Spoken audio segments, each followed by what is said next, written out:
Students, मैं मुकेश पांडे। आज मैं आपको ये है तो लॉन्ग आंसर, लेकिन मैंने इसका हिंदी लिखा है और ये ट्रांसलेशन आपको करना है। तो देखिए, अगर आप इसका ट्रांसलेशन कर लेते हैं तो आपके दिमाग में हिंदी प्लस इसका पूरा आंसर बैठ जाएगा। तो आइए शुरू करते हैं। देखिए, फ्रांज को स्कूल में फटकार पड़ने की अ, आशंका थी। आशंका तो इंग्लिश अप्रहेंसिव होता है, अप्रहेंसिव, ठीक है।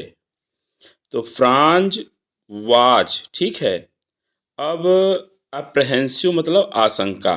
तो Franz was अप्रहेंसिव of being scolded. Being scolded मतलब अ, फटकार पड़ने की, मतलब डांटे जाने की। तो बीइंग स्कॉल्डेड, ठीक है, इन हिज स्कूल, अपने स्कूल में। मतलब Franz was अप्रहेंसिव of being scolded in his school. अब यहाँ स्कूल में ऐसे लिख दें तो है तो उसका स्कूल नहीं, इसलिए इन हिज स्कूल लिख रहे हैं, ठीक है। तो फिर से सुन लीजिए।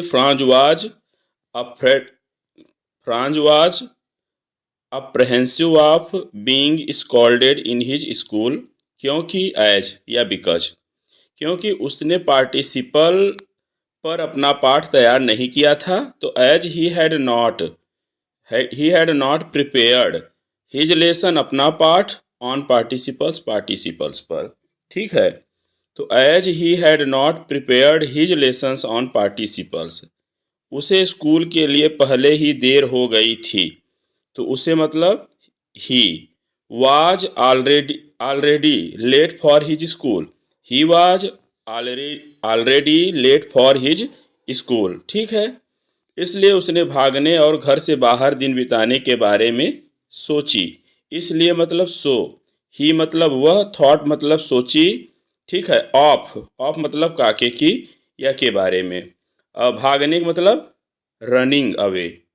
एंड और स्पेंडिंग मतलब बिताने की, दिन मतलब spending the day out of the doors. Out of the doors मतलब घर से बाहर, ठीक है। सो ही thought of running away and spending the day out of doors, ठीक है।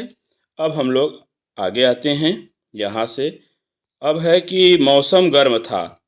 तो मौसम, द वेदर वाज, गर्म का मतलब warm, and bright. The weather was warm and bright, WARM, ठीक है, वार्म एंड ब्राइट। जंगल के किनारे पंछी चहचहा रहे थे। तो क्या हो जाएगा? द बर्ड्स वर चर्पिंग, ठीक है, the birds were chirping at the edge का मतलब किनारा, at the edge of the jungle या वुड्स, ठीक है। आरा मशीन के पीछे खुले खेतों में प्रशियन सिपाही अभ्यास कर रहे थे। तो आरा मशीन के पीछे खुले खेतों में प्रशियन सिपाही, द प्रशियन सोल्जर्स वर, ठीक है। अभ्यास करने की इंग्लिश ड्रिलिंग, ठीक है। कहाँ? खुले खेतों में, इन द ओपन फील्ड, ठीक है। At the back of the सामिल, at the back of the सामिल, या बिहाइंड द शामिल भी कर सकते हैं, at the back of the शामिल कर दीजिए। इस तरह मौसम और, देखिए क्या है कि इस तरह मतलब है कि इस तरह मतलब सो, मौसम और अभ्यास करते सैनिकों का दृश्य। So the weather and the sight of the, अभ्यास करते सैनिक का मतलब the drilling soldiers. So the weather and the sight of the drilling soldiers, ठीक है, अधिक आकर्षक थे। वा वाज, ठीक है। अब क्या है कि इस तरह मौसम और अभ्यास, तब वर लगेगा यहाँ पर क्योंकि दो हो गए ना। हाँ, तो कैसे करेंगे कि so the weather and the sight of the drilling soldiers were more fascinating, ठीक है, टू हिम मतलब उसके लिए, ठीक है, to him than the rules for participles, की अपेक्षा मतलब than the rules for participles.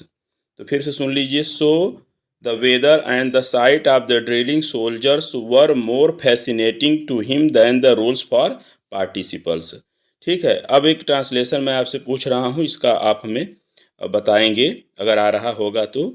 वह दीवार से सटकर खड़ा था, इसको इंग्लिश में क्या कहेंगे। इसी के साथ मैं इस वीडियो को ओवर कर रहा हूँ। Thanks for watching this video.